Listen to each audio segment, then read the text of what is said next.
Hello अस्सलाम वालेकुम dear students. तो कैसे हैं आप लोग? बेटा आज हम 11th क्लास के लिए लेके आए हैं ईटीसी लेक्चर नंबर 3। और बेटा हमारा आज का लेक्चर है N L M Newton's laws of motion. जैसा कि आपको पता है इसमें जो हम पढ़ने जा रहे हैं वो Newton's laws of motion including the frictional force भी होगा और इसमें बेटा आपका डायनेमिक्स ऑफ सर्कुलर मोशन भी रहेगा। ये तीन चीजें हम आज वन शॉट में उड़ाने वाले हैं। ठीक जिगर मेरा। तो चलते हैं अपनी नेक्स्ट स्लाइड पे। और बाय द वे यहाँ पे मैं बताना चाहूंगा कि एडिटर भाई साहब हमारे धीरे धीरे चीजें सीख रहे हैं। आप आज देखिए आज इनका वॉलपेपर या थंबनेल कितना कमाल का लग रहा है। थैंक यू आशिक साहब। तो अगली स्लाइड पे चलते हैं बेटा। एनएलएम का आज जो हमारा चैप्टर ब्रेकडाउन है, आज बेटा हम 6 long answer type questions discuss करने जा रहे हैं अपनी स्लाइड में। और बेटा हम शॉर्ट आंसर टाइप भी 9 क्वेश्चंस डिस्कस करने जा रहे हैं। मतलब आज के लेक्चर में धमाल होने वाला है। हम डिस्कस करने जा रहे हैं 15 के 15 क्वेश्चंस। और ये आप बेटा यकीन से लिख के ले लो कि आपका जो बोर्ड एग्जाम का पेपर होगा वो इन्हीं स्लाइड्स में से पूरा का पूरा निकल जाएगा, क्योंकि हम कुछ छोड़ ही नहीं रहे बेटा। हम लॉन्ग आंसर भी कर रहे हैं, शॉर्ट भी कर रहे हैं, वेरी शॉर्ट भी कर रहे हैं, ऑब्जेक्टिव तक मैं आपको बता रहा हूं। ठीक है ना? तो घबराने वाली कोई बात नहीं है, हमारे साथ बस बने रहो। वीडियो को फास्ट फॉरवर्ड पे देखो, चिल करो, मस्त करो, एंजॉय करो। Define the following terms. Question number 1 बेटा, डिफाइन द फॉलोइंग टर्म्स। तो हमारा आज का क्वेश्चन नंबर 1 है डिफाइन द फॉलोइंग टर्म्स। आज हम पहली टर्म कौन सी डिफाइन करने जा रहे हैं? इस टर्म का नाम है इनर्शिया। या वेरी नाइस। हम आज डिस्कस करेंगे व्हाट इज इनर्शिया। क्लियर? अच्छा, तो ये हम बचपन से पढ़ते आए हैं बेटा। इनर्शिया क्या होता है? इनर्शिया बॉडी के अंदर वो प्रॉपर्टी होती है जिसकी वजह से ये अपनी स्टेट रिटेन करती है। बॉडी के अंदर वो प्रॉपर्टी जिसकी वजह से ये बॉडी जिस स्टेट में है उस स्टेट को रिटेन करती है, उस प्रॉपर्टी को हम मेरा बेटा इनर्शिया कहते हैं। एग्जाम्पल के तौर पे मैं यहां पे बताने जा रहा हूं कि स्टेट क्या होता है। समझ में आ रहा है? आप मानो बेटा मेरा, आपके पास एक टेबल है, ये बन गया आपका टेबल। टेबल पे एक बुक पड़ी है। ये बुक जो है, आप इस बुक को जिगर मेरा मान के चलो आप ऑब्जर्व कर रहे हैं आप इस बुक को, और ये बुक अभी किस स्टेट में है? This book is in the state of rest. तो आपने देखा होगा, आप अगर किसी चीज की ओर देख रहे हो जो आपके कमरे में पड़ी है, जो इस टाइम पे रेस्ट पे है, ये हमेशा रेस्ट में ही रहना पसंद करेगी। ये बात इंपॉर्टेंट है। A body at rest in future also wants to be at rest.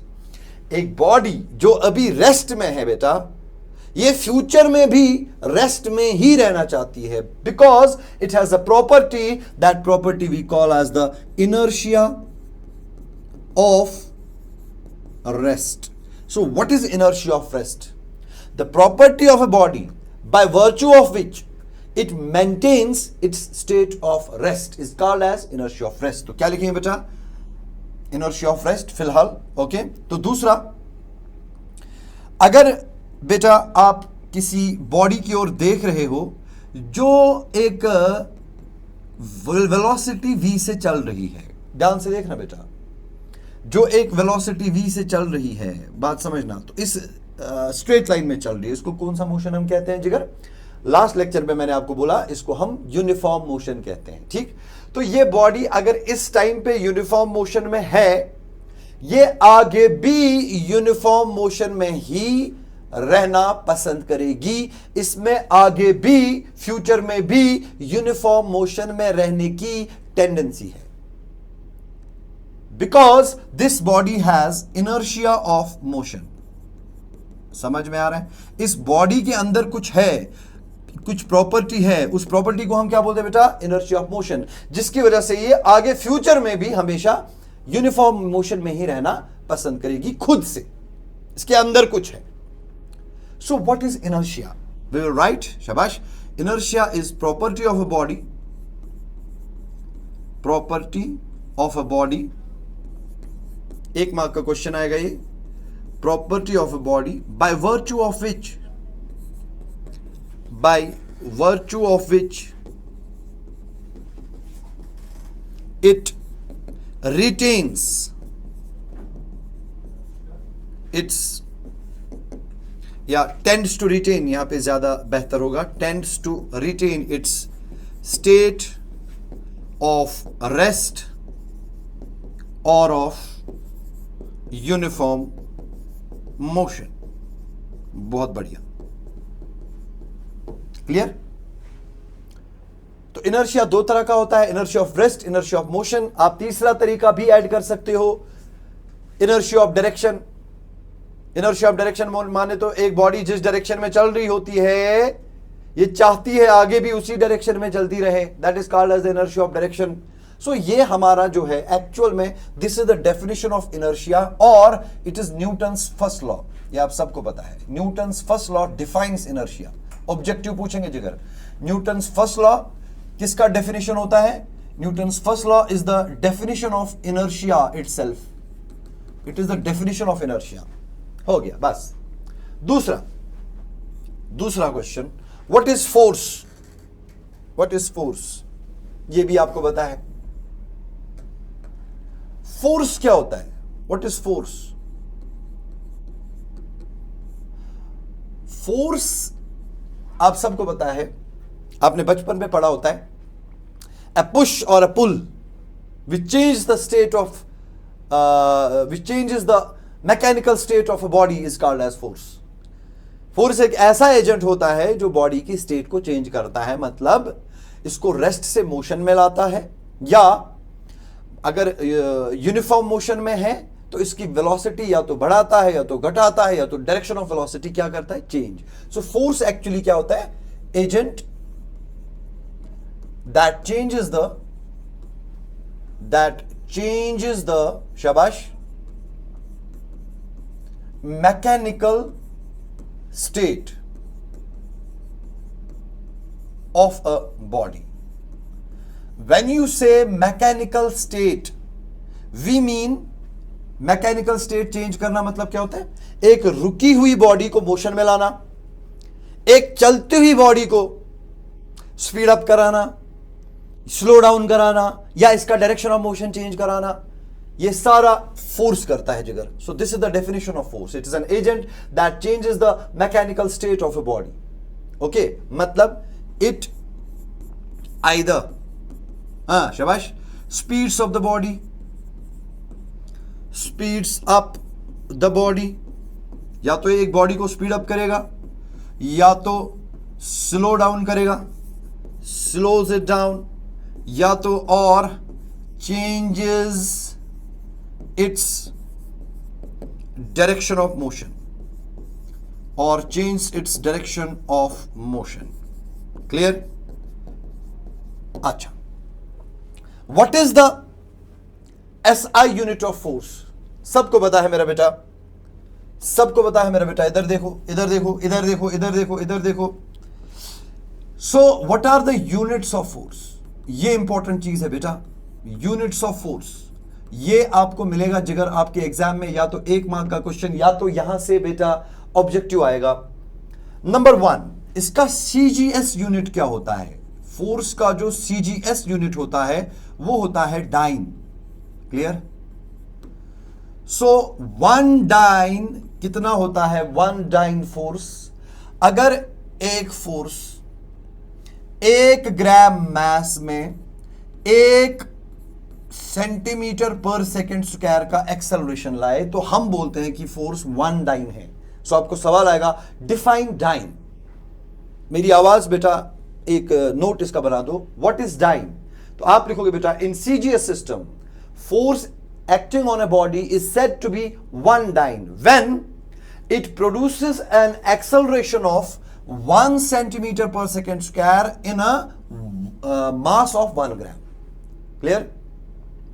इसी तरह जगह मेरा SI यूनिट ऑफ फोर्स क्या होता है? SI यूनिट ऑफ फोर्स होता है, आप सबको पता है, न्यूटन। न्यूटन भाई साहब के नाम पे न्यूटन। तो 1 न्यूटन फोर्स कितना होता है? We define the force acting on a body is 1 newton. कब? जब मेरा बेटा 1 केजी बॉडी में इस फोर्स की वजह से एक्सेलरेशन कितना आएगा? 1 metre per second square. So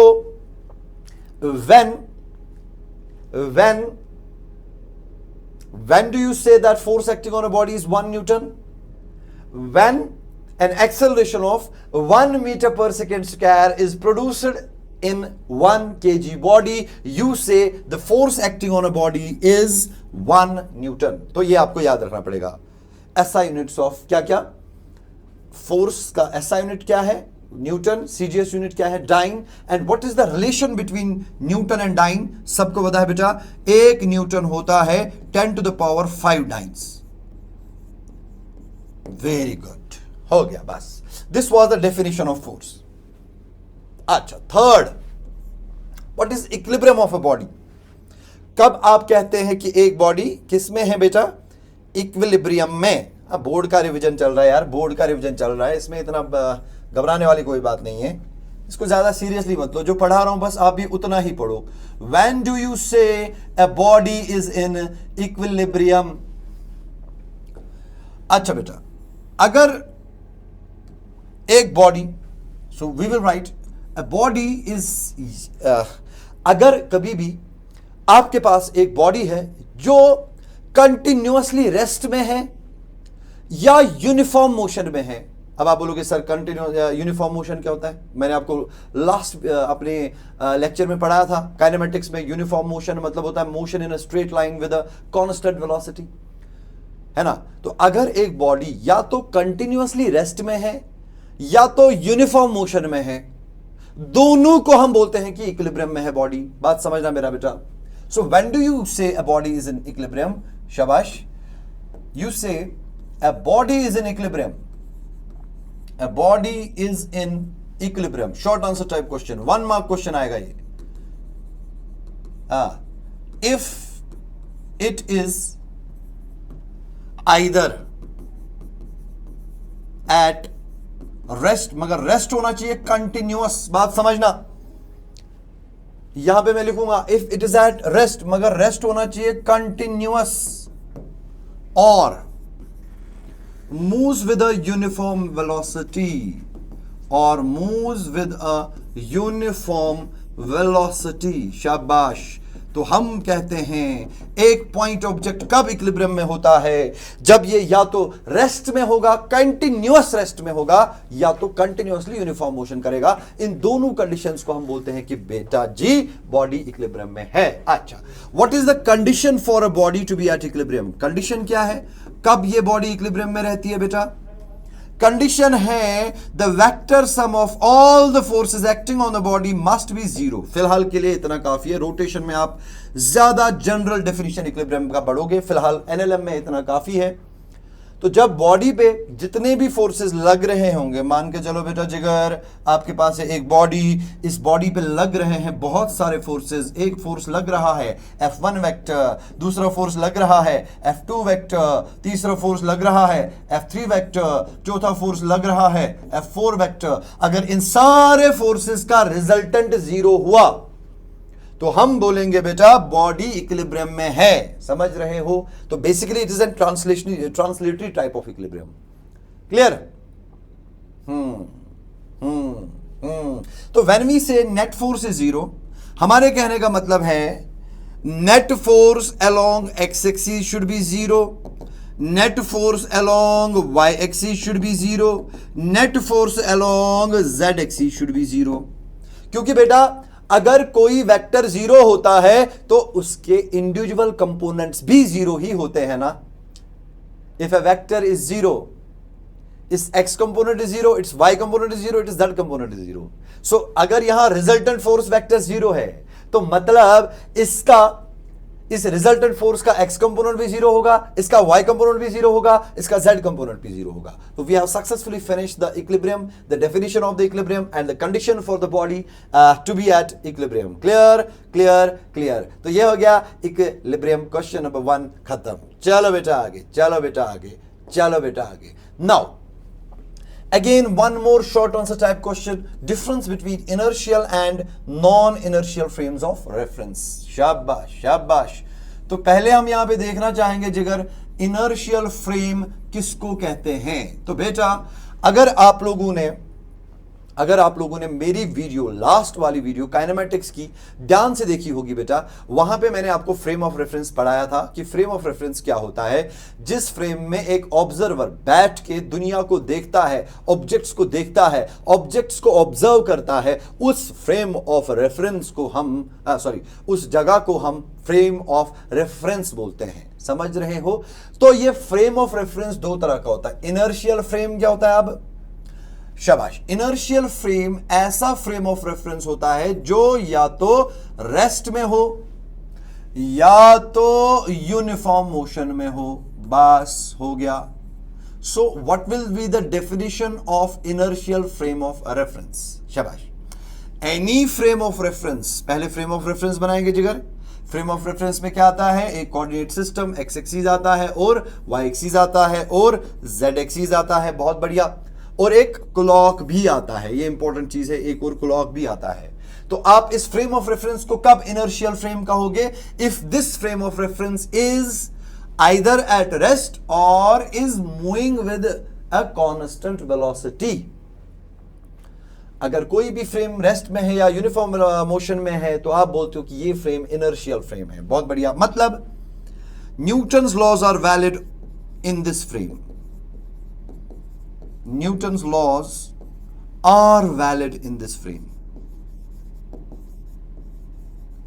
Are valid in this frame. Why? बेटा, जब आप न्यूटन सेकेंड लॉ लगाओगे, उसमें आपने पढ़ा होगा, न्यूटन सेकेंड लॉ जब लगाते हैं F is equal to ma, वो इक्वेशन तब वैलिड होती है जब आप किसी ऑब्जेक्ट को इनर्शियल फ्रेम में बैठ के देख रहे हो। ऐसा क्यों है ये आपको आगे मैं बताऊंगा।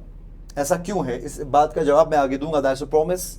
मैं आपके साथ प्रॉमिस कर रहा हूं, इस बात का जवाब मैं आपको जरूरी दूंगा। लेकिन फिलहाल के लिए आपको याद रखना है कि इनर्शियल फ्रेम में बैठ के ही आप न्यूटन्स लॉज ऑफ मोशन लगा सकते हो।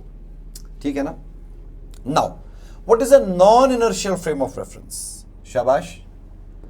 What is a non inertial frame of reference? Non inertial frame, हाँ, non inertial frame of reference मतलब any frame of reference which has acceleration and शाबाश accelerated frame of reference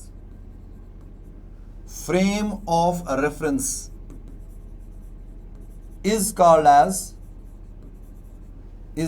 as non inertial frame of reference। यहां बेटा दो तरह के frames आप देखेंगे। बात समझना मेरे बेटे, बात समझना। अगर आप किसी ऐसे फ्रेम में हो जो एक्सेलरेट कर रहा है तो आप गलत जगह पे बैठे हो बेटा, आप नॉन इनर्शियल फ्रेम में बैठे हो। आप इस फ्रेम में बैठ के जब किसी बॉडी को ऑब्जर्व करोगे तो आप उस पे न्यूटन सेकंड लॉ नहीं लगा सकते। क्यों नहीं लगा सकते? इस बात का जवाब भी मैं दूंगा, जरूरी दूंगा, पक्का दूंगा। ठीक। सो this is a non inertial frame of reference wire the frame of reference has an acceleration. अच्छा, मगर नॉन इनर्शियल फ्रेम का एक और एग्जाम्पल भी है, रोटेटिंग फ्रेम। हाँ, रोटेटिंग फ्रेम। बात समझना मेरा बेटा, अगर आपका फ्रेम ऑफ रेफरेंस है और ये फ्रेम ऑफ रेफरेंस रोटेट कर रहा है with some angular velocity omega और आप इसमें बैठ के किसी ऑब्जेक्ट पे NLM Newton's laws of motion लगाने की कोशिश कर रहे हो, again all your answers must be will be wrong. Can not apply Newton's laws of motion while being in a rotating frame. Why? Because rotating frames भी non inertial होते हैं। क्यों नॉन इनर्शियल होते हैं बेटा? अगर आप रोटेटिंग फ्रेम में बैठ रहे हो खुद, तो दैट मीन्स आप भी घूम रहे हो। जब आप भी घूम रहे हो तो आप में एक एक्सेलरेशन होती है, उसको बोलते हैं जिगर सेंट्रीपिटल एक्सेलरेशन। तो आप एक्सेलरेटेड फ्रेम बन गए ना। और किसी भी एक्सेलरेटेड फ्रेम ऑफ रेफरेंस को हम non inertial frame of reference कहते हैं। फिर हम लिखेंगे बेटा, Newton's laws are not valid board exam के लिए हम पढ़ रहे हैं, बस बोर्ड एग्जाम में ये सब काफी रहता है जिगर। Newton's laws are not valid, are not valid while an observer is in non-inertial frames of reference. Clear? So this is the difference between inertial frame and non-inertial frame. चलो बेटा अगला सवाल, state long answer type question 5 mark का, state Newton's second law, why is it called as the real law of motion? Very nice. तो Newton second law का हम पहले statement लिखते हैं। What is Newton second law? पहले इसका statement लिखेंगे हम। स्टेटमेंट क्या है बेटा Newton second law? Newton second law ये है, पहले मैं मैथमेटिकल इक्वेशन लिखूंगा फिर उसको इंग्लिश में लिखेंगे। तो Newton second law says the net force acting on a body is directly proportional to the rate of change of momentum of the body. फिलहाल के लिए इतना है काफी, बाद में देखते हैं और भी मत हम कुछ ऐड कर सकते हैं। मैं अभी लिखवाऊंगा इसको, कोई बात नहीं, मैं यहां स्टेटमेंट लिखूंगा, आप घबराओ मत। मतलब ये कि बेटा न्यूटन सेकेंड लॉ कहता है कि अगर किसी बॉडी का मोमेंटम चेंज हो रहा है तो मोमेंटम चेंज बॉडी खुद नहीं करेगी, बॉडी पे एक एक्सटर्नल फोर्स होना चाहिए। तो बॉडी पे जब एक्सटर्नल फोर्स लगता है वो उसका मोमेंटम चेंज करता है, किसी और वो मोमेंटम चेंज करने में टाइम लगता है। और एक बॉडी का पे कितना फोर्स लग रहा है, it is directly proportional to the rate at which you are changing the momentum. मतलब अगर आप मोमेंटम तेजी से बदलना चाहते हो तो फोर्स क्या लगाना पड़ेगा? ज्यादा। अगर आप मोमेंटम आहिस्ता आहिस्ता बदलना चाहते हो, टाइम ले लेके बदलना चाहते हो, तो फोर्स क्या लगाना पड़ेगा? कम। That is Newton's second law. तो आप एक बॉडी पे कितना फोर्स लगा रहे हो, इट डिपेंड्स अपॉन आप कितनी तेजी से मोमेंटम चेंज करना चाहते हो। समझ रहे हो? ये सिंपल सी बात है बेटा, मैं आप लोगों को पढ़ा रहा हूं, बात समझना बेटा, बहुत इंपॉर्टेंट चीज बताने जा रहा हूं यहां पे। तो मैं आप लोगों को पढ़ा रहा हूं, मेरा काम है आप लोगों का क्लास चेंज कराना। मैं आपको शिफ्ट कराना चाहता हूं 11th क्लास से 12th क्लास में। So that is the class change, delta C इसको मैं बोलूंगा, डेल्टा सी क्लास चेंज। समझ में आ रहा है? और मेरे पास 30 दिन का टाइम है, तो I want to do a class change in 30 days. तो उस हिसाब से मेरे को एफर्ट देना है। अब अगर मैं यही class change delta C, same class change 11th 12th same class change, अगर मैं कम टाइम में कराना चाहूंगा, फॉर एग्जांपल 15 दिन में कराना चाहूंगा, तो मेरे को एफर्ट क्या देनी पड़ेगी? ज्यादा। वही तो इक्वेशन भी बोलती है। अगर आप दो सिचुएशंस में एक मोमेंटम चेंज, एक गिवन मोमेंटम चेंज कराना चाहते हो, जितना मोमेंटम चेंज आप एक सिचुएशन में कराना चाहते हो उतना ही मोमेंटम चेंज आप दूसरी सिचुएशन में कराना चाहते हो, तो इट अलग अलग टाइम्स में तो आपको अलग अलग फोर्स लगाना पड़ेगा। समझ रहे हो? जहां आप कम टाइम में मोमेंटम चेंज कराना चाहते हो वहां फोर्स ज्यादा लगाना पड़ेगा, जहां आप ज्यादा टाइम में मोमेंटम चेंज कराना चाहते हो वहां फोर्स कम लगाना पड़ेगा। This is Newton's second law. So what is Newton second law? शाबाश। The external force acting on a body is directly proportional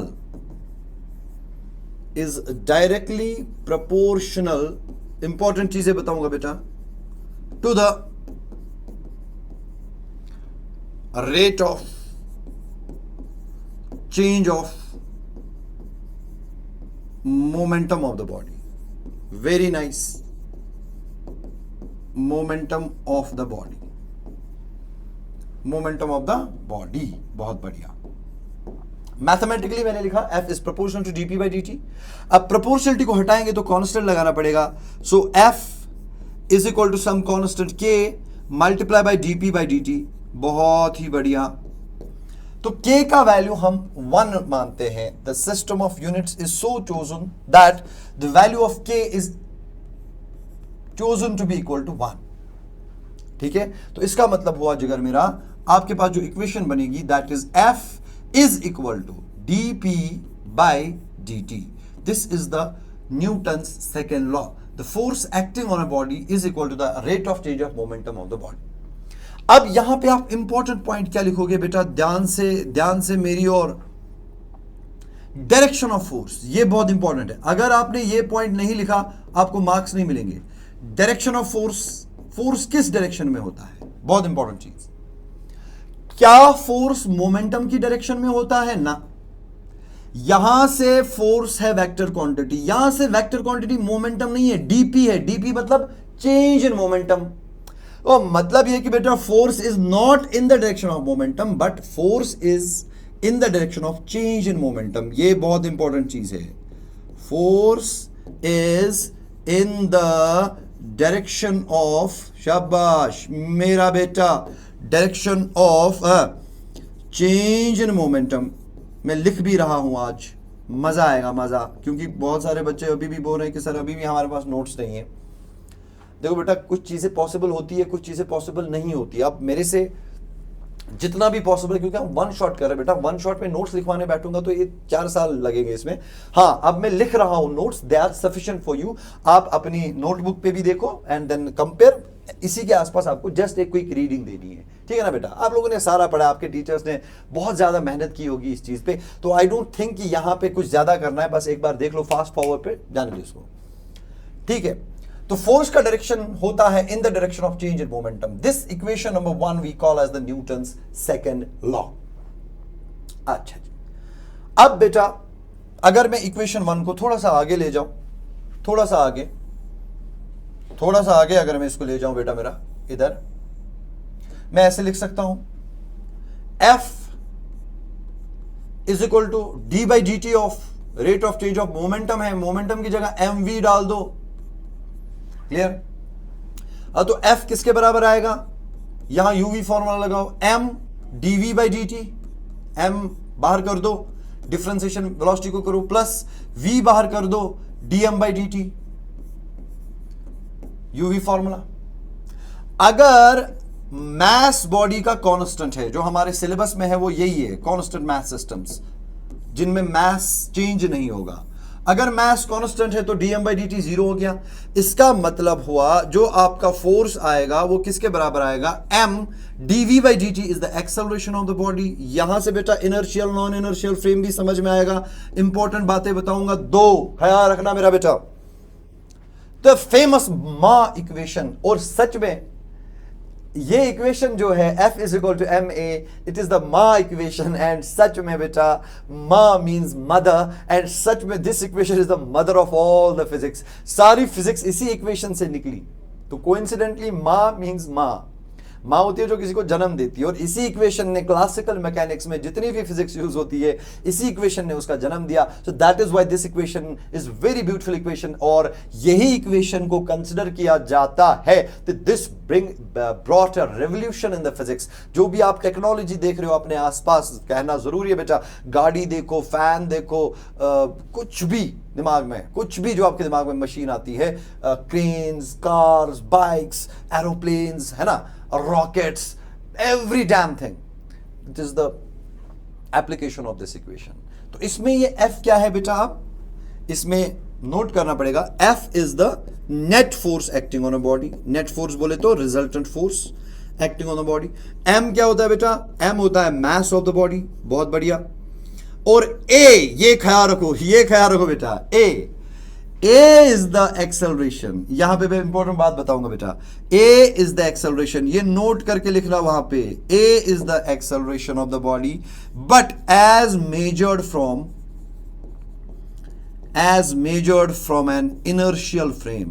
ये इंपॉर्टेंट चीज है, ये जरूरी लिखना है वहां पे बेटा। जब आप क्वेश्चन लिखोगे ये जरूरी लिखना है कि A must be the acceleration as measured from the inertial frame। क्यों? क्योंकि बेटा इनर्शियल फ्रेम ऐसा फ्रेम होता है ना जो रेस्ट में होगा या यूनिफॉर्म वेलोसिटी में चल रहा होगा। इसका मतलब इनर्शियल फ्रेम की खुद की एक्सेलरेशन होती ही नहीं है बेटा। दिमाग मेरी ओर देख बेटा, यहां पे थोड़ा सा एक्सप्लेन करूंगा मैं इनर्शियल फ्रेम्स क्यों बहुत ज्यादा इंपॉर्टेंट है। आप मानो बेटा आप एक इनर्शियल फ्रेम में बैठे हो, इनर्शियल फ्रेम क्या होता है, आपका एक्सेलरेशन नहीं है। जिस फ्रेम में आप बैठे हो उसमें एक्सेलरेशन नहीं है, और आप किसी ऑब्जेक्ट को देख रहे हो, जिस ऑब्जेक्ट का एक्सेलरेशन है जिगर मेरा 2 metre per second square. So if you are observing an object from an inertial frame, अगर ऑब्जेक्ट की acceleration 2 metre per second square है तो आपको भी acceleration 2 metre per second square ही दिखेगी। इंपॉर्टेंट चीज बता रहा हूं, बिकॉज आपको एक्सेलरेशन क्यों 2 मीटर पर सेकेंड स्क्वायर दिख रही है, क्योंकि आप इनर्शियल फ्रेम में, आप में खुद में कोई एक्सेलरेशन नहीं है, आप धोखा नहीं खा रहे हो। तो जो भी उसका रियल एक्सेलरेशन है आप वही देख रहे हो।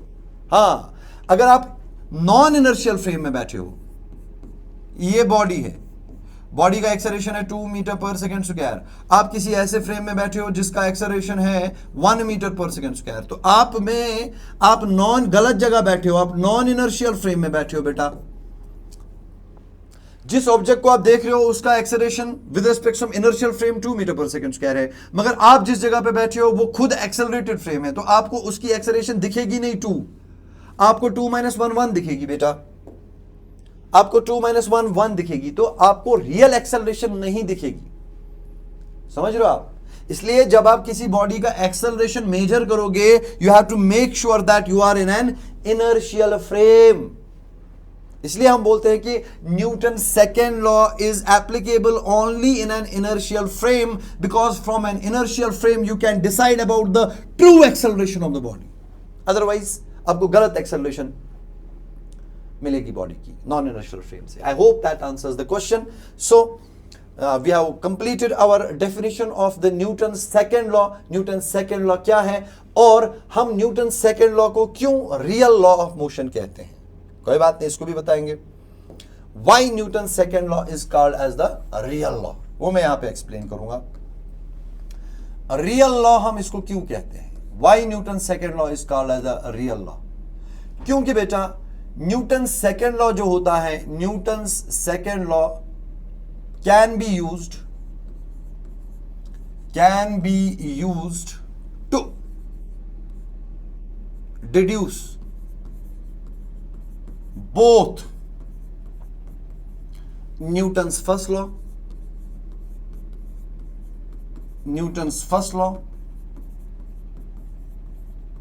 and Newton's third law। ये इसका रीजन है। न्यूटन सेकेंड लॉ से हम बेटा न्यूटन का पहला लॉ भी निकाल सकते हैं, न्यूटन का तीसरा लॉ भी निकाल सकते हैं। तो पहले से हम सेकेंड लॉ से हम फर्स्ट पे भी जा सकते हैं, सेकेंड लॉ से हम थर्ड पे भी जा सकते हैं, इसीलिए हम सेकेंड लॉ को रियल लॉ कहते हैं। तो ये 5 मार्क का क्वेश्चन आएगा। तो नाउ लेट्स डिड्यूस देम, ठीक है। So first what we are going to deduce, बात समझना मेरा बेटा। First what we are going to deduce, we are going to deduce Newton's first law। Very good। Obviously we are going to derive the Newton's first law by using Newton's second law।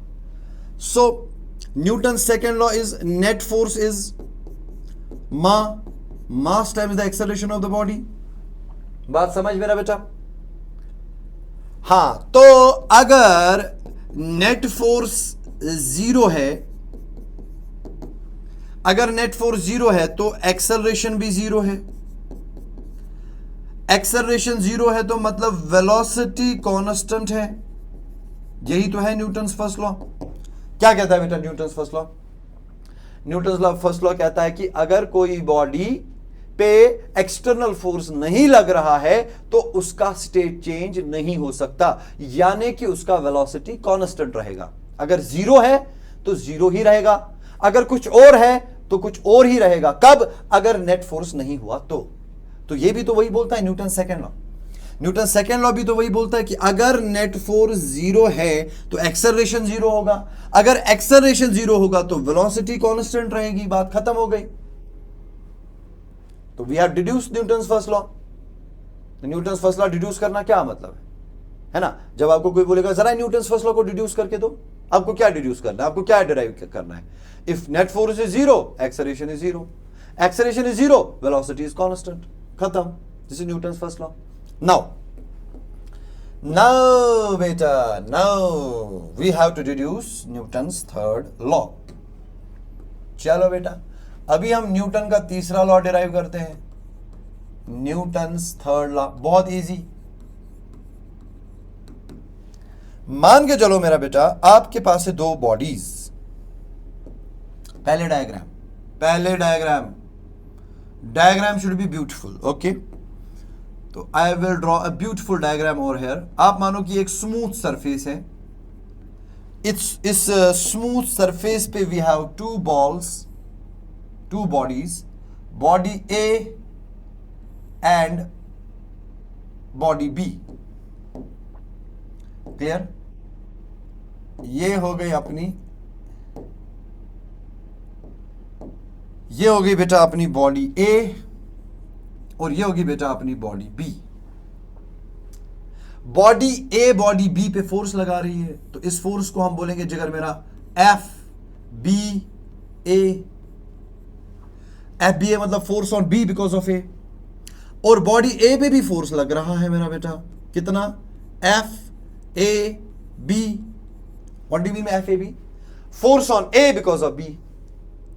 अच्छा, so we are here dealing with an isolated system. बात समझना मेरा बेटा, ये जो बात हो रही है ये ऊपर लिखना पड़ेगा आपको, वहां पे ये डायग्राम में मेंशन करना पड़ेगा आपको। It is an isolated system. When we say it is an isolated system, हमारे कहने का मतलब है कि बॉडी ए बॉडी बी पे फोर्स लगा रही है, बॉडी बी बॉडी ए पे फोर्स लगा रही है, बस, और कोई फोर्स नहीं लग रहा। whatever forces are present, they are present between A and B. There is no other force acting on the body. तो when we say system is isolated, इसका मैथमेटिकल मीनिंग निकलता है कि net force is zero. Clear? अच्छा, now you know momentum of the system. क्या हो गया इसको? Momentum of the system, when I say system में दोनों बॉडीज आएंगी, ए और बी। तो momentum of both the bodies is momentum of body A plus momentum of body B. बहुत बढ़िया। Differentiating both sides with respect time, तो क्या मिलेगा आपको?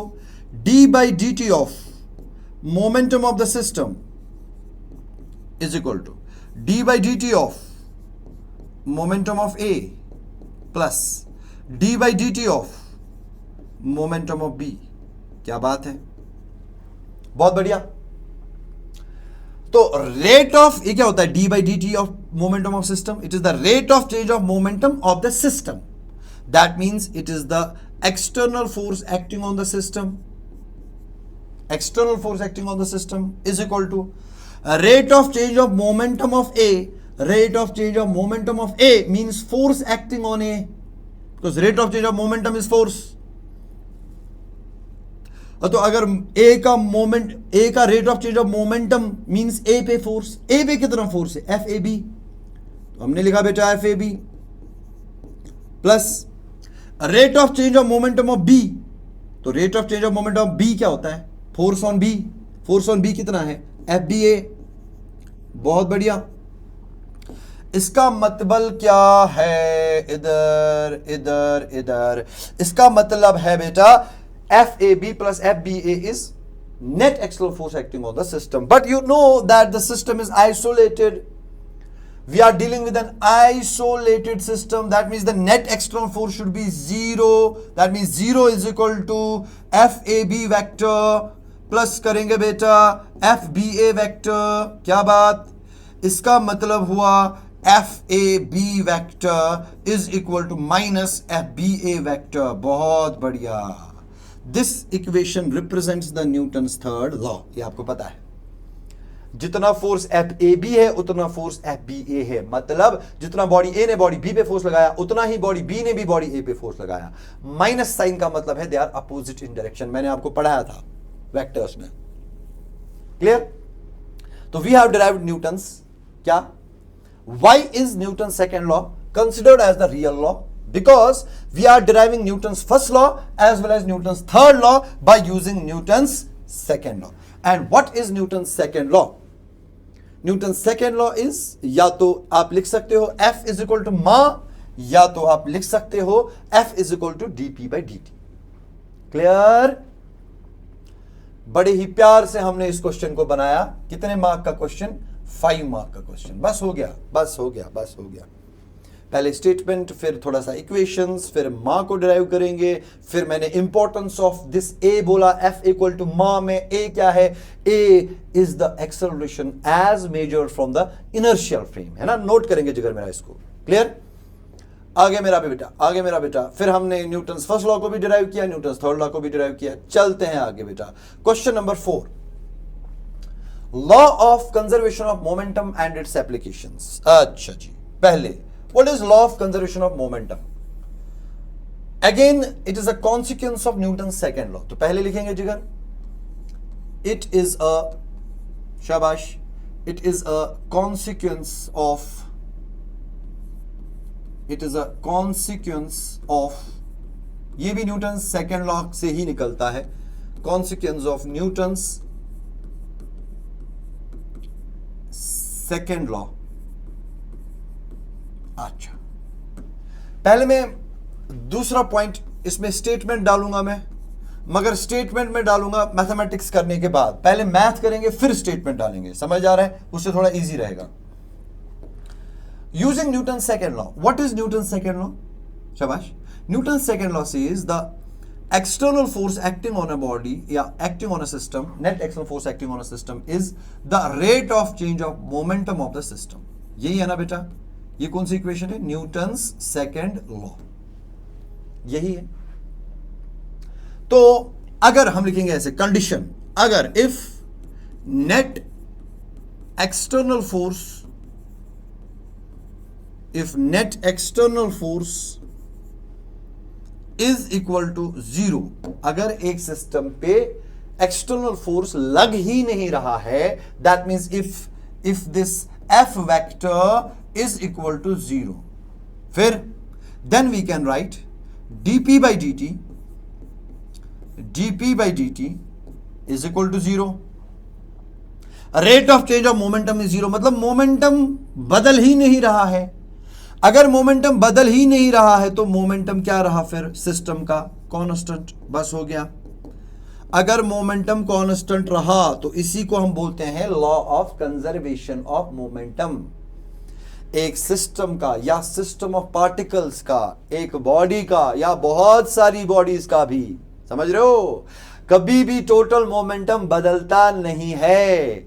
कब नहीं बदलता है? अगर वो बॉडी पे या वो सिस्टम ऑफ पार्टिकल्स पे, बहुत सारे पार्टिकल्स पे अगर नेट फोर्स, एक्सटर्नल फोर्स नहीं लग रहा है, तब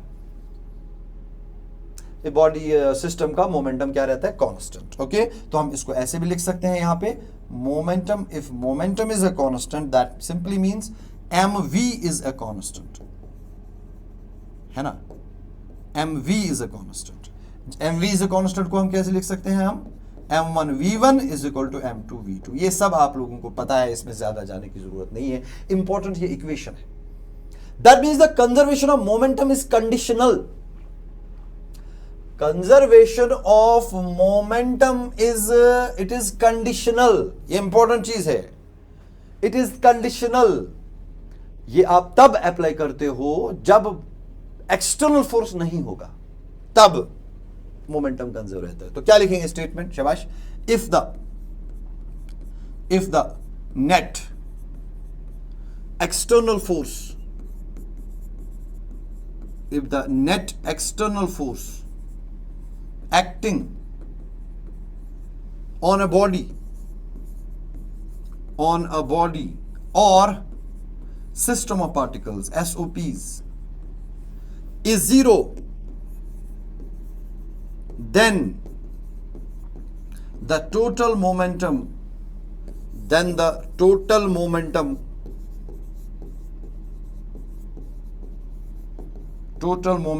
of the system is conserved, खत्म।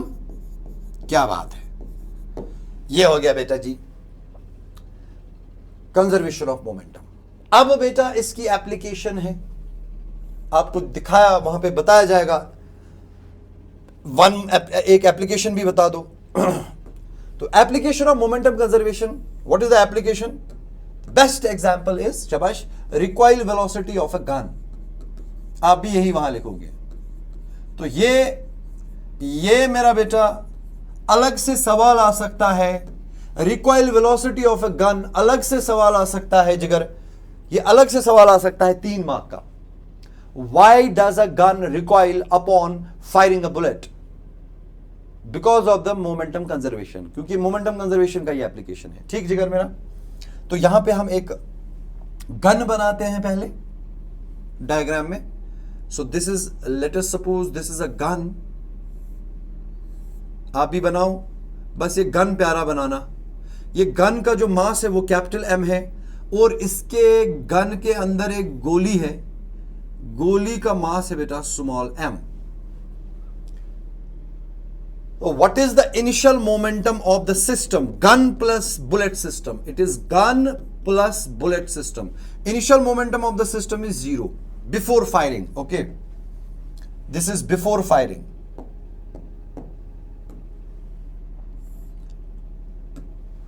अभी आपके पास एक गन है, उसमें गोली है, मगर आपने अभी फायर नहीं किया। फायर करने से पहले आपका गन और जो गोली है दोनों रेस्ट पे है ना, तो दोनों का मोमेंटम 0 हो गया initially. After firing the bullet what happens? जब आप गोली चलाओगे मेरा बेटा, जब आप गोली चलाओगे तो कुछ ऐसा डायग्राम बनेगा। Now okay, just give me a minute, just give me a minute जिगर, just give me a minute please. हाँ, मैं ये कैसे हाईलाइट के सिलेक्ट करते हैं इसको कॉपी करना चाहता हूं बेटा ना, ये फंक्शन प्रॉपरली नहीं कर रहा है। एनीवे चलो मैं दूसरा ही बनाता हूं। तो आफ्टर फायरिंग द बुलेट, बात समझना, आफ्टर फायरिंग द बुलेट, ये चली गोली एम, वीबी मतलब वेलोसिटी ऑफ द बुलेट, समझ रहे हो? गन का मास कैपिटल एम है, ये पीछे की ओर धकेला जाएगा। क्यों? क्योंकि बेटा जब फायर हुआ तो गन ने गोली को आगे की ओर धक्का दिया, आगे की ओर फोर्स लगाया, और गोली ने गन को पीछे की ओर फोर्स लगाया। They count as internal forces, वो कैंसिल आउट करके 0 बनाते हैं नेट फोर्स। ओके, तो इसका वेलोसिटी हो गया बेटा वीजी। अभी मैंने कुछ नहीं पढ़ाया, मैंने डायग्राम बनाया। आपके पास एक गन है, अब ऐसे गन, थैंक यू मंजूर साहब, आपने चाय लाई मेरे लिए। हाँ, तो आपके पास गन है, gun, okay, the gun is at the rest and the bullet is also at the rest before you fire it. That means the total momentum of the gun plus bullet is 0, जो मैंने यहां पे लिखा है। अब आपका दुश्मन आपकी आंखों के सामने आ गया और आपको गुस्सा आ गया, और आपने बेटा लगाई उसके माथे पे बंदूक। देखो, आपने लगाई बेटा उसके माथे पे बंदूक और ट्रिगर पुल किया। When you pull the trigger, what happens? The gun creates a force on the bullet in the forward direction and the bullet creates a force on the gun in the backward direction. तो गोली को momentum मिला आगे की ओर, gun को momentum मिला पीछे की ओर। ये गन को पीछे की ओर मोमेंटम मिलना, इसी को रिकॉइल बोलते हैं। तो हम बोलेंगे गन रिकॉइल हुआ। समझ रहे हो आप? तो what is the final total momentum of the gun plus the bullet system? The final total momentum is mvg plus mvb। बहुत बढ़िया। क्या बिना पैर में? अच्छा, तो according to law of conservation of momentum, LCOM जिसको हम बोलते हैं, न्यूटन भाई साहब कहता है कि बेटा सिस्टम का इनिशियल टोटल मोमेंटम और सिस्टम का फाइनल टोटल मोमेंटम हमेशा बराबर होते हैं। इसका मतलब 0 is equal to mvg plus mvb। क्या बात क्या बात। जरा मुझे बेटा वेलोसिटी ऑफ गन निकाल के दो यहां से। अब रिकॉइल वेलोसिटी ऑफ गन निकाल के दो मेरा बेटा। रिकॉइल वेलोसिटी ऑफ गन निकाल के दो। तो जब आप अब रिकॉइल यार जब आप रिकॉइल वेलोसिटी ऑफ गन निकालोगे तो किसके बराबर आएगी recoil velocity of the gun? mvb को उधर ले जाओ तो बनेगा जिगर माइनस mvb। क्या बात क्या बात। डिवाइडेड बाय कैपिटल M कर दो, बात खत्म हो गई। This is the recoil velocity of the gun. That means the recoil velocity of the gun is equal to momentum of the bullet divided by mass of the gun। बोले तो जितना gun का मास ज्यादा होगा उतनी रिकॉइल वेलोसिटी कम मिलेगी, जितना gun का मास कम होगा उतनी रिकॉइल वेलोसिटी ज्यादा मिलेगी। तो क्या छाना सर? पेन नहीं है, वो जो पढ़ा रहा था ना उसने लिया वो। ठीक है हाँ, साथ में लिया।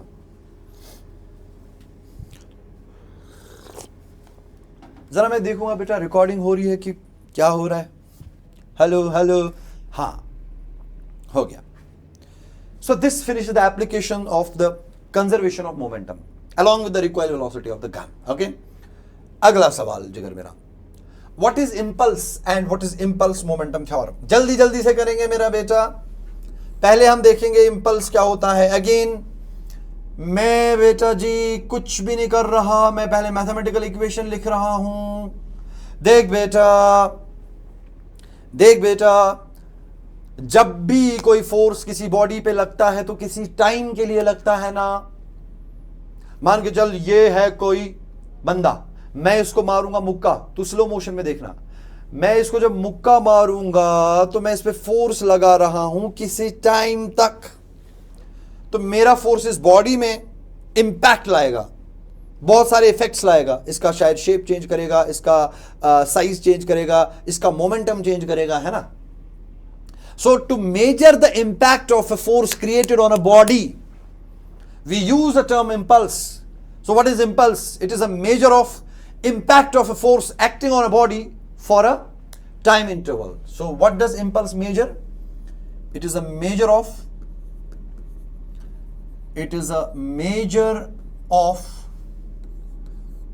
effect of a force acting on a body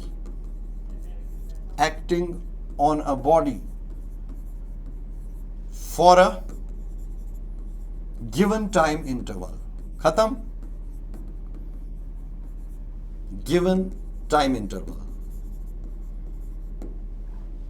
इसको रिप्रेजेंट किससे करते हैं जिगर? जे से।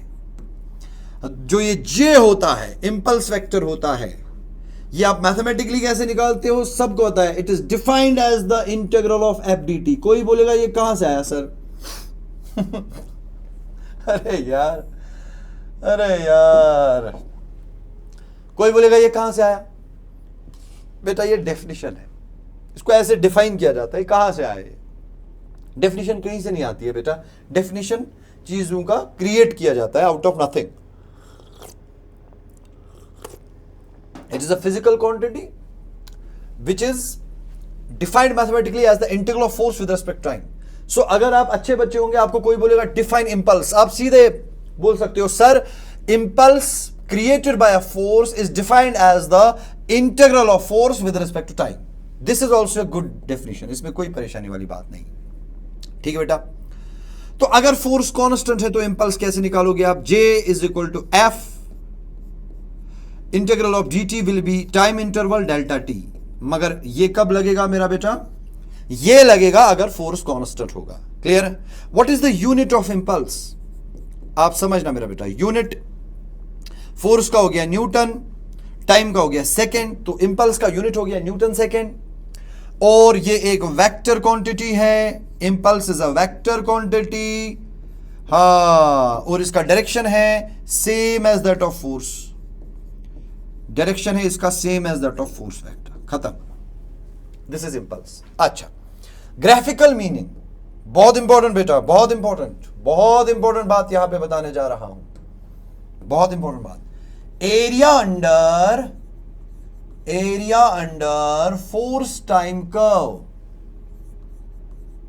गिव्स इंपल्स, है ना, क्योंकि इंपल्स है ना जिगर integral of F D T, तो ज्योमेट्रिकली इंटीग्रेशन मींस एरिया। तो यहां पर अगर मैं ग्राफ बनाऊं, फोर्स वर्सेस टाइम ग्राफ, अगर मैं ऐसे बना रहा हूं मेरा बेटा, कुछ ऐसा बना रहा हूं, चल मान के चलेंगे ऐसा बना रहा हूं, समझ लो। अगर मैं ये एरिया निकालूं बेटे, अगर मैं ये एरिया निकालूं, ये what does this represent by the वे, एक बॉडी पे फोर्स लग रहा है किसी टाइम t1 से लेके किसी टाइम t2 तक, और वो फोर्स पहले जीरो था, फिर बढ़ गया, फिर वापस कम हो गया। This is the variation of force with time. तो अगर आप ये एरिया निकालोगे, this area what will it give, it will give you the impulse on the body, impulse created by the force on the body. समझ लो आप, हो गया। So this is the definition of impulse. Now what is impulse momentum theorem? 5 mark question आएगा ये बेटा। Now it is called as the JP theorem in physics. It is called as the JP theorem, impulse momentum theorem. JP theorem क्या कहती है, बात समझना। We know impulse किसके बराबर, impulse है जिगर integral of F D t. बहुत बढ़िया, मैथ डेरिवेशन छोटा सा। This is the definition of impulse. Now using Newton second law, using Newton second law, what we know is that the external force acting on a body is dp by d t. बस equations को उधर इधर करके खेलना होता है, वही physics है। Fundamental equation Newton second law ही है, क्योंकि न्यूटन सेकेंड लॉ से ही बाद में इंपल्स मोमेंटम थ्योरम भी निकलती है जिगर। इसका मतलब dp is equal to F D t हो गया। क्लियर? तो दोनों को इंटीग्रेट कर दो तो you will get integration of dp is equal to integration of F D T. But as you know integration of dp means change in momentum of the body is equal to integration of F D T is impulse.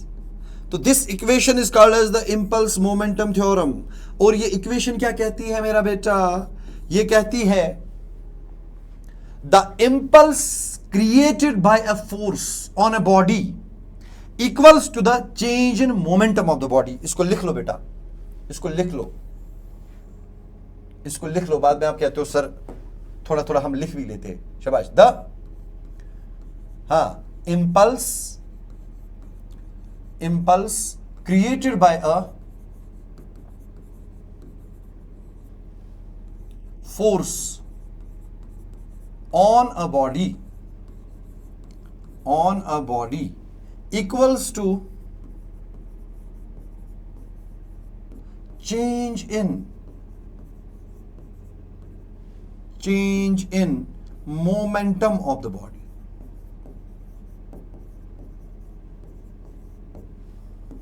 हो गया। इसी statement को हम बेटा impulse momentum theorem कहते हैं। This finishes the question. क्या था बेटा जिगर, मेरा क्वेश्चन क्या था, इंपल्स क्या है और इंपल्स मोमेंटम थ्योरम क्या है। हमने दोनों चीजें बोली, इंपल्स क्या है और इंपल्स मोमेंटम थ्योरम को भी प्रूव किया। This will be asked as a 5 mark question. अच्छा, आगे बढ़ो, आगे बढ़ो मेरे शेरो, आगे बढ़ो, आगे बढ़ो, आगे बढ़ो। Now we are in the chapter friction. Okay, थोड़ा सा मैं इंट्रोडक्शन दूंगा पहले। फ्रिक्शन क्या है, स्टैटिक फ्रिक्शन क्या है। सबसे पहले बेटा हम पढ़ेंगे व्हाट इज स्टैटिक फ्रिक्शन। हम पढ़ेंगे मेरा बेटा what is static friction. What is static friction. मैंने आप लोगों को क्लास में बहुत ज्यादा डिटेल में पढ़ाया था, बहुत ज़्यादा। अगर आपके पास वो नोटबुक होगी तो उसमें हमने बहुत अच्छे से इसको पढ़ा था, एनसीईआरटी से भी किया था, क्वेश्चंस भी किए थे। यहाँ पे मैं आपको बोर्ड एग्जाम के लिए मोटा मोटा पढ़ा रहा हूँ, जो आपको लिखने से मतलब है। एक बार रीड करो, आंसर लिखो, आंसर पास हो जाओ, टॉप करो, टॉप करो मेरा बेटा। सो what is friction, first of all what is friction, या व्हाट इज स्टैटिक फ्रिक्शन। अरे यार व्हाट इज स्टैटिक फ्रिक्शन? चलो, what is static friction? What is static friction?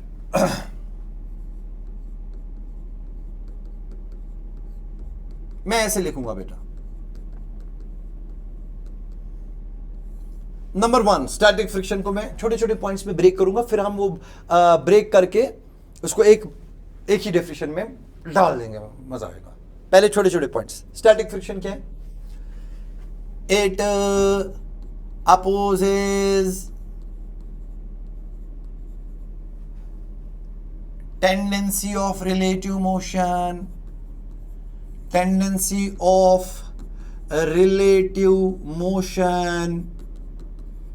between two objects, between two bodies in contact, or it opposes, what opposes static friction? Okay, it opposes the external force which tends to bring, shabash, a relative motion between the bodies, a relative motion between the bodies in contact। लिख रहा हूं बेटा, मेरा लिखने दो अब। हाँ, देख बेटा मेरा, which tends to bring a relative motion between the two। देख बेटा, इधर मैं एक सिंपल एग्जांपल आपको दे रहा हूं, सिंपल एग्जांपल। ये मान के चलो, ये ग्राउंड है, इस पे एक बॉडी है, बॉडी का मास m है, और इसको कोई धकेल रहा है आगे फोर्स F से, इसको हम बोलते हैं एक्सटर्नल फोर्स। अब ये फोर्स क्या चाहता है? ये चाहता है कि ये बॉडी ग्राउंड पे मूव करे, यानी कि इसमें स्लिप करे। एक बॉडी जब दूसरी बॉडी पे स्लिप होती है तो हम बोलते हैं रिलेटिव मोशन है। बात समझ? इधर इधर इधर इधर इधर इधर, ये देख मेरा हाथ, देख ये देख, हाथ हाथ हाथ हाथ हो गए। अगर ऊपर वाला हाथ नीचे वाले हाथ पे स्लिप हो गया तो हम बोलते हैं रिलेटिव मोशन हो गई। अगर स्लिप नहीं हुआ, ऐसे ऐसे स्लिप हो रहा है ना, तो रिलेटिव मोशन नहीं है। स्लिप हो रहा है ना, स्लिप कहां हो रहा है? स्लिप अभी भी नहीं हो रहा है, अभी भी नहीं हो रहा है, तो रिलेटिव मोशन नहीं है। जहां स्लिपिंग है वहां रिलेटिव मोशन है, जहां स्लिपिंग नहीं है वहां रिलेटिव मोशन नहीं है। बात समझना। इधर आपने फोर्स लगाया, ये बॉडी रेस्ट पे है और रेस्ट पे ही है अभी, क्या ये स्लिप हो रही है? ना। क्या रिलेटिव मोशन हो रहा है? ना। क्यों नहीं हो रहा है? क्योंकि बेटा आपके फोर्स को अपोज कर रहा है एक फोर्स जिसको बोलते हैं स्टैटिक फ्रिक्शन। एक्सटर्नल फोर्स को स्टैटिक फ्रिक्शन अपोज कर रहा है। जितना आप फोर्स लगा रहे हो उतना स्टैटिक फ्रिक्शन भी फोर्स लगा रहा है। नेट फोर्स 0 हो गया, बॉडी रेस्ट में ही रहा। हाँ, तो स्टैटिक फ्रिक्शन ने किसको अपोज किया? एक्सटर्नल फोर्स को। यही तो मैं लिख रहा हूं, static friction opposes the external force. ये एक्सटर्नल फोर्स क्या करने की कोशिश कर रहा था? ये कोशिश कर रहा था बॉडी में स्लिपिंग हो। वही मैं लिख रहा हूं, external force which tends to bring relative motion, यानी कि slipping between the bodies in contact. समझ लो आप? हाँ, तो what is static friction? It is that frictional force operating between two bodies in contact which prevents the relative motion या which prevents the slipping of the two bodies। खत्म हो गया, बस। This is static friction। Board के लिए बहुत है। अब हम illustrations करने बैठेंगे, उतना टाइम है नहीं। मैं यहां आपको डेफिनेशन मैंने दिया आप लोगों को, ठीक। दूसरा पॉइंट अगर आप देखोगे स्टैटिक फ्रिक्शन में बेटा एक और पॉइंट है, it acts tangential to the surfaces in contact. इधर देखना बेटा, डब्बा बनाएंगे इधर। एक और प्रॉपर्टी स्टैटिक फ्रिक्शन का यहां पे मैं लिखूंगा, शाबाश। क्या?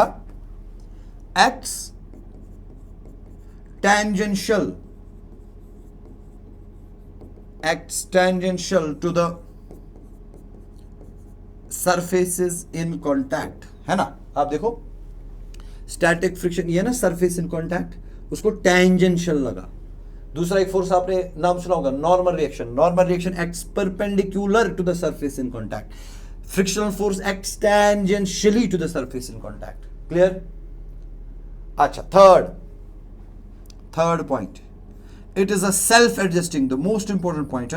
It is the self-adjusting force. Most important point about static friction is that it is having a self-adjusting nature. Now what do you mean by self-adjusting nature? अगर आप अपना एक्सटर्नल फोर्स बढ़ाओगे, स्टैटिक फ्रिक्शन भी बढ़ेगा ताकि block rest में ही रहे. तो सेल्फ एडजस्टिंग नेचर का मतलब, if external force is increased, the magnitude of the static friction also increases. Clear? मगर अब बेटा इंपॉर्टेंट पॉइंट, अब मैं एक और पॉइंट बताने जा रहा हूं आप लोगों को. That point we call as the we will say limiting friction. Okay, third, limiting friction क्या होता है? FL, to the maximum value of the static friction. Maximum value of static friction. देख बेटा, बात समझना. मैंने अभी बोला अगर आप एक्सटर्नल फोर्स बढ़ाओगे, स्टैटिक फ्रिक्शन फोर्स भी बढ़ेगा. लेकिन बेटा इसके बढ़ने का एक हद होता है, अपर लिमिट होता है, उस हद को एक क्रॉस नहीं करता है. तो static friction has an upper limit. It has a maximum value up to which it can increase. For example, आप बोलोगे limiting friction is 20 Newton between two surfaces. इसका मतलब क्या हुआ कि फ्रिक्शन ज्यादा से ज्यादा 20 न्यूटन तक आ सकता है, स्टैटिक फ्रिक्शन, बस उससे ज्यादा नहीं हो सकता. तो वही मैं बता रहा हूं कि लिमिटिंग फ्रिक्शन स्टैटिक फ्रिक्शन का मैक्सिमम वैल्यू होता है. क्लियर? बात खत्म. Now we have successfully wrote down the definition of static friction, that static friction is the force arising between the two surfaces in contact, tangential to the surfaces in contact, which opposes the tendency of relative motion between the two bodies in contact, or which opposes the external force responsible for the tendency of relative motion between the two surfaces. Clear? ये आप लिखो वहां पे. Now what are the laws? 5 mark question आएगा ये. What is static friction and what are the laws of static friction, या what is limiting friction and what are the laws of limiting friction. Number 1, the direction of the force of limiting friction is always opposite to that in which the motion tends to take place. ये आपको पता है, यहां tendency of motion forward direction में है, तो static friction उल्टा लग रहा है ना. तो static friction opposes the direction in which relative motion occurs. दूसरा, limiting friction acts tangentially to the two surfaces, है ना, टेंजेंशियली एक्ट करता है, मैंने बोला. Third, the magnitude of the limiting friction is directly proportional to the normal reaction. Obviously जितना normal reaction ज्यादा होता है, याद रखोगे बेटा, जितना दो बॉडीज के बीच में नॉर्मल रिएक्शन ज्यादा होता है, उतना स्टैटिक फ्रिक्शन भी ज्यादा लगता है. क्यों? जितना एक बॉडी को जोर से प्रेस करोगे ना, उतना ये फ्रिक्शनल फोर्स बढ़ जाता है. ओके, अगला, अगर हम प्रोपोर्शनलिटी हटाएंगे तो कांस्टेंट लगाना पड़ेगा. तो हम लिखते हैं Fs is equal to mu S N. What is mu S? Mu S is called as the coefficient of static friction between the two surfaces. तो ये होता है magnitude of the limiting friction. The maximum value of friction acting between the two bodies is mu S N. समझ रहे हो आप? अच्छा, the limiting friction depends upon the material and the nature of surfaces in contact and their states of polish. मतलब ये कि बेटा आप देखो ना, लिमिटिंग फ्रिक्शन कितनी चीजों पे डिपेंड करता है. 2, नंबर 1 नॉर्मल रिएक्शन कितनी है, number 2 mu S. Mu S क्या होता है? म्यू एस होता है coefficient of static friction. Coefficient of static friction किस पे डिपेंड करता है? ये डिपेंड करता है ये जो सरफेसेस इन कांटेक्ट है, ये कौन कौन सी सरफेस है. क्या ये वुड और आयरन है, क्या ये वुड और वाटर है, क्या ये वुड और आइस है. तो अलग अलग सरफेसेस के बीच में अलग अलग कोएफिशिएंट ऑफ स्टैटिक फ्रिक्शन होगा. और ये डिपेंड करता है स्टेट ऑफ पॉलिश पे. स्टेट ऑफ पॉलिश बोले तो अगर सरफेस स्मूथ है तो म्यू एस कम, लिमिटिंग फ्रिक्शन कम. अगर सरफेसेस रफ है तो म्यू एस ज्यादा, लिमिटिंग फ्रिक्शन ज्यादा. तो यही बता रहा है कि लिमिटिंग फ्रिक्शन किस पे डिपेंड करता है, मटेरियल्स कौन से हैं और उनका स्टेट ऑफ पॉलिश क्या है। Clear. Now very important thing, ये एक ऑब्जेक्टिव भी पूछा जा सकता है, क्वेश्चन नंबर 5, क्या दो सरफेसेस के बीच में the magnitude of limiting friction is independent of the shape और area of contact as long as the normal reaction remains the same. Important चीज है कि static friction does not depend upon the area of contact. अगर normal reaction नहीं बदल रहा है तो frictional force area of contact पे डिपेंड नहीं करता है। आप ये किताब को किस साइड से नीचे रख रहे हो उससे कोई फर्क नहीं पड़ेगा। एक किताब है, आपने एक सरफेस को ऐसे रखा, फिर इसी किताब को ऐसे रखा, फिर इसी किताब को ऐसे रखा, तो एरिया ऑफ कॉन्टैक्ट बदल रहा है ना। लेकिन एरिया ऑफ कॉन्टैक्ट बदलने से फ्रिक्शनल फोर्स नहीं बदलेगा जब तक नॉर्मल रिएक्शन कांस्टेंट रहेगा। These are the laws, the 5 laws which you have to write down. तो हमने खत्म किया बेटा अपना question number 6, what is limiting friction and what are the laws. So what is limiting friction? जल्दी से, the maximum value of the static friction is called as the limiting friction. What is the magnitude of this limiting friction? The magnitude of limiting friction is mu Sn. खत्म। Okay. अगला question, What is kinetic friction? बस हो गया kinetic friction and its laws. Laws अब आप खुद पढ़ोगे। Similar to that, मैं सिर्फ kinetic friction बताऊंगा। Kinetic friction क्या है, आप देखो बेटा। Static friction क्या था? Static friction ने स्लिपिंग को होने नहीं दिया। इसने दो बॉडीज के बीच में स्लिपिंग को होने नहीं दिया। समझ रहे हो? अब काइनेटिक फ्रिक्शन क्या है? काइनेटिक फ्रिक्शन क्या है? शाबाश। It is the force of friction, it is the force of friction, it is the force of friction which comes into play,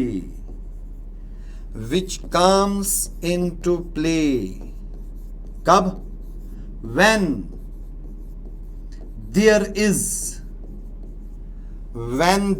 is a relative motion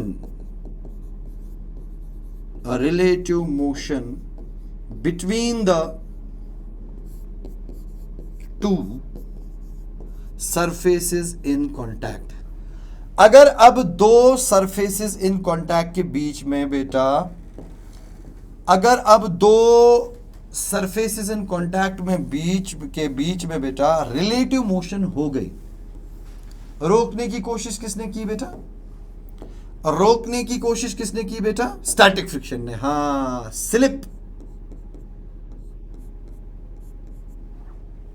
slip होने किसने नहीं दिया था? Static friction. अब अगर स्लिप हो गया तो स्टैटिक फ्रिक्शन एक्ट नहीं करेगा, अब काइनेटिक फ्रिक्शन एक्ट करेगा। समझ में आ रहा है? अब अगर ये एक्सटर्नल फोर्स ने इस बॉडी को स्लिप करवाया, the body is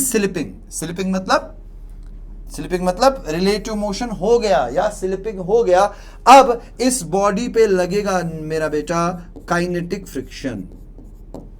again this kinetic friction acts tangentially to the surfaces in contact. तो कब लगता है काइनेटिक फ्रिक्शन? जब स्लिपिंग हो गई, उसके बाद काइनेटिक फ्रिक्शन। जब स्लिपिंग हो गई तो काइनेटिक फ्रिक्शन। क्लियर? अच्छा, now what is the direction of this kinetic friction? देखो again, kinetic friction acts opposite to the direction of relative motion. अच्छा, काइनेटिक फ्रिक्शन का काम क्या होता है? इसका भी काम होता है स्लिपिंग को रोकना। स्टैटिक फ्रिक्शन का काम होता है स्लिपिंग को होने से पहले रोकना, स्लिपिंग को होने ही ना देना, और काइनेटिक फ्रिक्शन का काम होता है स्लिपिंग को होने के बाद रोकना। तो जो फोर्स स्लिपिंग को होने से पहले रोकता है उसको स्टैटिक फ्रिक्शन बोलते हैं, जो फ्रिक्शनल फोर्स स्लिपिंग होने के बाद स्लिपिंग को रोकता है उसको काइनेटिक फ्रिक्शन बोलते हैं। समझ आ रहा है ना बेटा? एंड द काइनेटिक फ्रिक्शन का जो मैग्नीट्यूड होता है, काइनेटिक फ्रिक्शन का मैग्नीट्यूड होता है म्यू के एन, सीधा। व्हाट इज म्यू के? Coefficient of kinetic friction between the two surfaces. What is mu S? Coefficient of static friction. तो बेटा ऑब्जेक्टिव यहां पे पूछेंगे, ये ऑब्जेक्टिव आप याद रखोगे। जनरली क्या होता है, जनरली म्यू के कम होता है म्यू एस से। दो सरफेसेस, आप मानो कि ये है बेटा वुड और ये है बेटा सैंड। स्लिपिंग होने से पहले कौन सा कोएफिशिएंट ऑफ फ्रिक्शन डिफाइंड था? Mu S. स्लिपिंग होने के बाद इसी वुड और इसी सैंड का कौन सा कोएफिशिएंट ऑफ फ्रिक्शन डिफाइंड होगा? म्यू के। जनरली दो सरफेसेस का म्यू के उनके म्यू एस वैल्यू से कम होता है। ये ऑब्जेक्टिव याद रखोगे बेटा। Clear? And these are the laws. मैंने अब आप लोगों को एक्सप्लेन किए ये सारे। अब आप ये स्क्रीनशॉट लो, इसको नोट करो। क्लियर? चलो आगे। Now again define the following. What is angle of friction, what is angle of repose and this. चलो ठीक है, छोटे छोटे क्वेश्चन है, शॉर्ट आंसर टाइप, एक एक मार्क का question. What is angle of friction? पहले एंगल ऑफ फ्रिक्शन देखते हैं। छोटा सा सवाल है यार, एंगल ऑफ फ्रिक्शन क्या होता है? देख बेटा, कुछ भी नहीं होता, ये बहुत छोटी सी चीज होती है। ये एक बॉडी है, बात समझना, बॉडी का मास है m, आपने इस पे लगाया external force F, very good. तो मान के चलो इस पे लग रहा है, ये बैकवर्ड डायरेक्शन में लग रहा है लिमिटिंग फ्रिक्शन, ये लग रहा है जिगर मेरा नॉर्मल रिएक्शन। क्लियर? इन दो का रिजल्टेंट, नॉर्मल रिएक्शन और लिमिटिंग फ्रिक्शन का रिजल्टेंट किस डायरेक्शन में होगा? इस डायरेक्शन में होगा। बहुत बढ़िया, है ना? The angle made by the normal reaction, the angle made by the resultant of normal reaction and static friction with the normal reaction, this is called as angle of friction. खत्म। Normal reaction और friction के resultant ने जो angle normal reaction के साथ बनाया ना, उसी को लिमिटिंग एंगल ऑफ फ्रिक्शन कहते हैं। समझ गए आप? नॉर्मल रिएक्शन और लिमिटिंग फ्रिक्शन के रिजल्टेंट ने जो एंगल नॉर्मल रिएक्शन के साथ बनाया, that is angle of friction represented by lambda. So simple. ठीक है ना? अच्छा अच्छा, जरा अगर मैं tan लैम्बडा निकालूं यहां पे, tan लैम्बडा मुझे बताओ, tan लैम्बडा किसके बराबर होगा? tan लैम्बडा होगा perpendicular by base, it is limiting friction divided by normal reaction. इसका मतलब tan लैम्बडा हो गया भैया limiting friction is mu S N divided by N, N N cancel, तो angle of friction can be written as tan inverse of mu S. ये कभी कभी objective पूछते हैं। tan of angle of friction होता है कोएफिशिएंट ऑफ स्टैटिक फ्रिक्शन के बराबर। हाँ, बस हो गया, this is angle of friction. Very easy. The most important question is angle of repose. Now what is angle of repose? Again very easy question. What is angle of repose? सबसे पहली बात बेटा, मेरा एंगल ऑफ रिपोज किसके लिए define होता है? Angle of repose is defined for an inclined plane.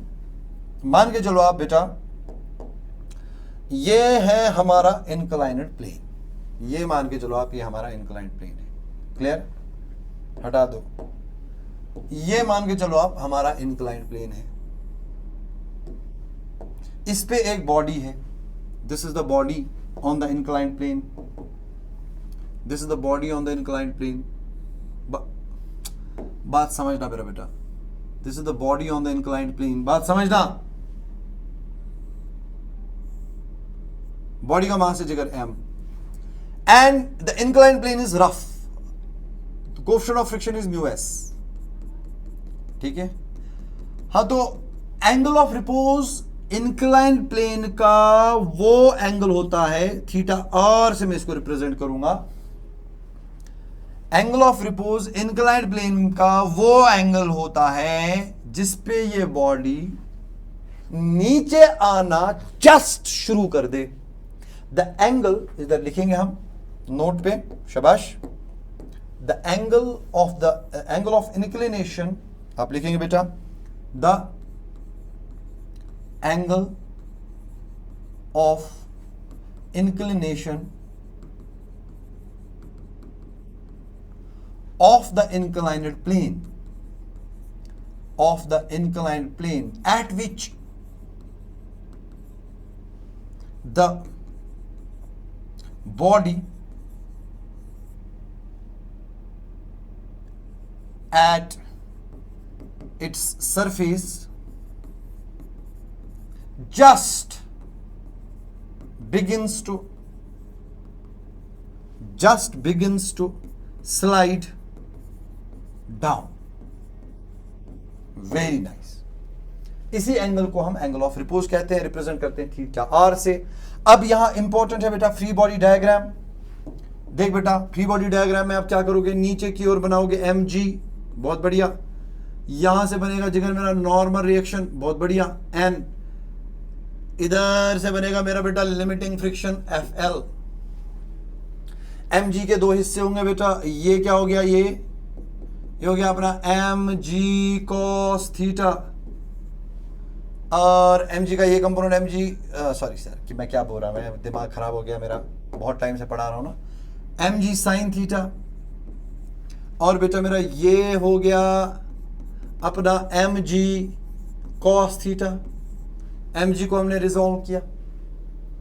हाँ, तो the body just starts fall down, मतलब M G sine theta is equal to F L. तो हम लिखेंगे यहां M G sine theta is equal to limiting friction and M G cos theta is equal to N. M G cos theta, theta is theta R by the way, हाँ, angle of repose, is equal to N. Divide the two. जब divide करोगे बेटा, divide जब करोगे M G cancel, sine theta by cos theta is tan theta. tan of angle of repose is equal to limiting friction divided by normal reaction. तो limiting friction किसके बराबर होता है, म्यू एस एन के बराबर होता है बेटा. तो limiting friction की जगह म्यू एस एन डाल दो, डिवाइडेड बाय एन कर दो, एन का कैंसल. तो इसका मतलब tan of angle of repose होता है कोएफिशिएंट ऑफ स्टैटिक फ्रिक्शन के बराबर. बात होगी खत्म. This is the definition and the derivation of angle of repose. तो अगर आपको एक ब्लॉक और इंक्लाइन प्लेन दिया है जिसके बीच में कोएफिशिएंट ऑफ फ्रिक्शन दिया है और आपको एंगल ऑफ रिपोज बोलेंगे निकालने के लिए, आप किस इक्वेशन से निकालोगे angle of repose? tan of repose is mu S, coefficient of static friction. बात खत्म. Okay, so this finishes our topic. Angle of friction भी हो गया, angle of repose. Third question बेटा, वेरी इंपॉर्टेंट क्वेश्चन. ये आएगा 3 मार्क का question या 2 मार्क का क्वेश्चन. क्या है? Friction is a necessary evil, explain. यानी कि आपको बोलना है what are the advantages and disadvantages of friction. तो पहले यहां पे एडवांटेजेस ऑफ फ्रिक्शन लिखिए. Friction is a necessity, 4 points. Friction is an evil, disadvantage of friction 3 points. ये आप वहां पे थोप दोगे. ये इसको पढ़ो और छपवाओ एग्जाम में, याद करो इसको, ठीक है ना बेटा. और फिर यहां पे एक और क्वेश्चन भी है जो आप खुद से करोगे. This is your homework now. इतना तो कर ही सकते हैं, 9th क्लास में हम पढ़ते हैं मेथड्स टू रिड्यूस फ्रिक्शन. ये आप करोगे बेटा, मेथड्स टू रिड्यूस फ्रिक्शन, ये भी पूछेंगे. क्लियर? हो गया बस, हो गया बस. दिस इज द फ्रिक्शन खत्म. अच्छा जी, ये क्या हो गया अपना? ये क्या हो गया अपना? Friction, angle of repose. Now we are in the circular part. What is centripetal force? Give some examples बेटा. दिमाग में रखो बेटा, सेंट्रीपिटल फोर्स लास्ट लेक्चर में मैंने बोला था. What is centripetal force? देखो बेटा मेरा इधर इंपॉर्टेंट चीज यहां पे बताऊंगा बेटा. जब एक पार्टिकल सर्कल में घूमता है, आप एग्जामिनर को एक ही पॉइंट चिपकाना, वो फुल मार्क्स देगा. जब एक पार्टिकल सर्कल में घूमता है तो इसको सेंटर की ओर एक फोर्स की जरूरत पड़ती है, जिस फोर्स को हम सेंट्रीपिटल फोर्स बोलते हैं. तो क्या लिखेंगे बेटा? What is centripetal force? It is the it is the force required, बस ये पॉइंट आप डालोगे उसको खुद समझ में आएगा, he knows the force required by the particle, required by the particle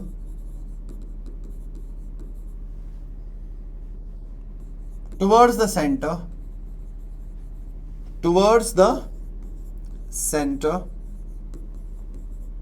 so as to describe a circle या a circular path. Clear?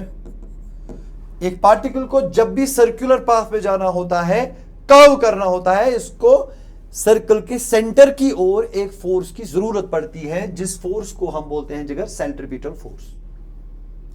कितना फोर्स जरूरत पड़ता है? Centripetal force is equal to mv² by r। आप बोलोगे sir ये कहां से आया? मैं बोलूंगा बेटा लास्ट लेक्चर काइनेमेटिक्स 2 में मैंने डिराइव करके दिया एक्सप्रेशन फॉर सेंट्रीपिटल फोर्स। या हम इसको ऐसे भी लिखते हैं, सेंट्रीपिटल फोर्स का अगला एक्सप्रेशन होता है m ω² r। This is the force required by the particle. शाबाश, ये जरूरत है, जरूरत, और फिर कोई ना कोई फोर्स इस जरूरत को पूरा करेगा। चलो हम एक एग्जांपल्स देते हैं यहां पे, क्योंकि वहां क्वेश्चन में लिखा है गिव सम एग्जांपल्स। ओके, चलो लेट्स गिव एन एग्जांपल। बात समझना बेटा, आप मानो कि एक पत्थर है, पत्थर को मैं घुमा रहा हूं हॉरिजॉन्टल सर्कल में। चलो हॉरिजॉन्टल सर्कल में मैं एक पत्थर को घुमा रहा हूं। बात समझना बेटे मेरे, बात समझना। ये पत्थर है, इसको आप हॉरिजॉन्टल सर्कल में घुमा रहे हो,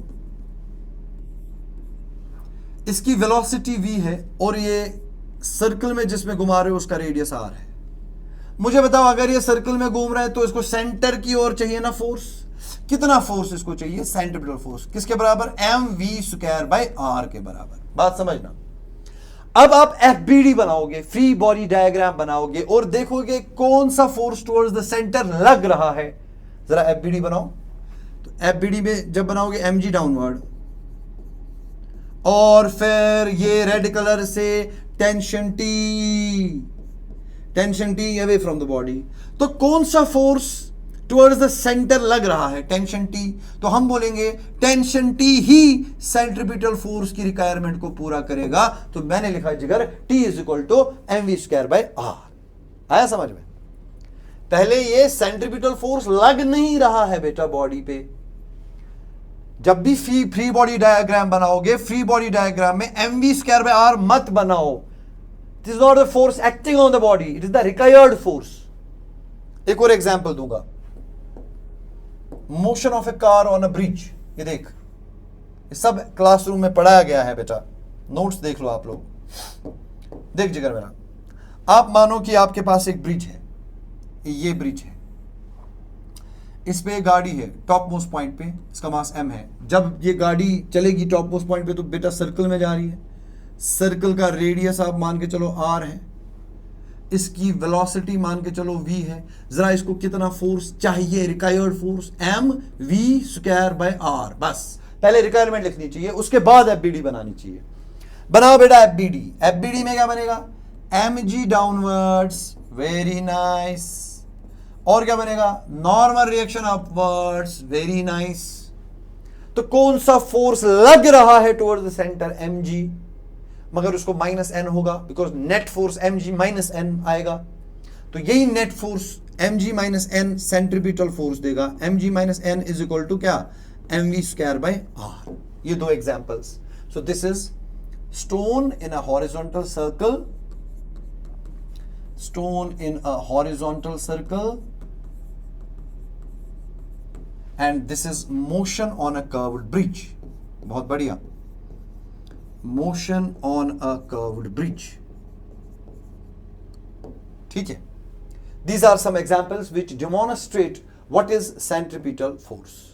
तो ये बेटा आपको क्वेश्चन जब आएगा, या तो ऐसे होगा what is centripetal force, derive an expression for it, जो मैंने लास्ट लेक्चर में किया है, या फिर बोले गिव सम एग्जांपल्स। तो एग्जांपल्स भी मैंने यहां पे ठोक दी दो। आगे बढ़ते हैं बेटा।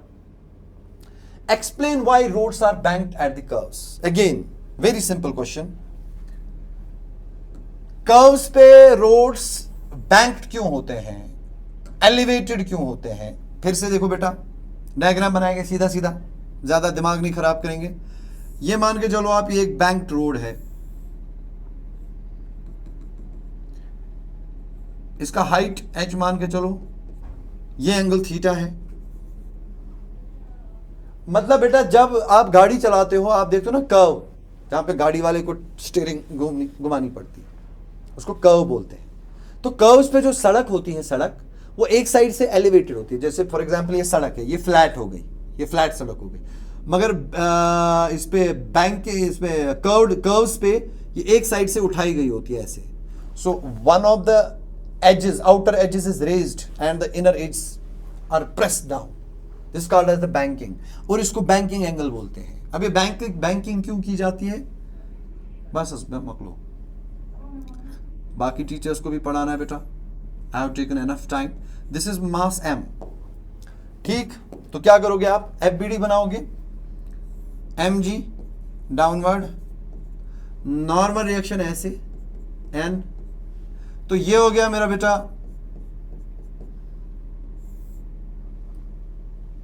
n। एक सेकेंड, नॉर्मल रिएक्शन को ही तोड़ेंगे। This is our n cos theta and this is our n sin theta, हो गया। तो n cos थीटा किसको बैलेंस करेगा, n cos थीटा बैलेंस करेगा वेट को, mg को। गाड़ी का n cos थीटा mg को बैलेंस कर रहा है, और n sin theta centripetal force देगा। n sin theta will give the centripetal force which is mv square by r।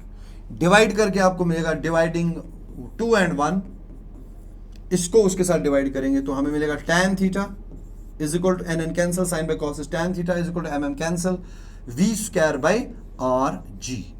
तो अगर क्वेश्चन में आया सवाल why are roads banked, road में बैंकिंग इसलिए की जाती है ताकि नॉर्मल रिएक्शन का एक कंपोनेंट कौन, n sin थीटा, क्या दे पाए, सेंट्रीपिटल फोर्स। तो मैं यहां लिखूंगा बेटा, एक लाइन में शॉर्ट आंसर क्वेश्चन होगा क्या, रोड्स आर बैंक्ड,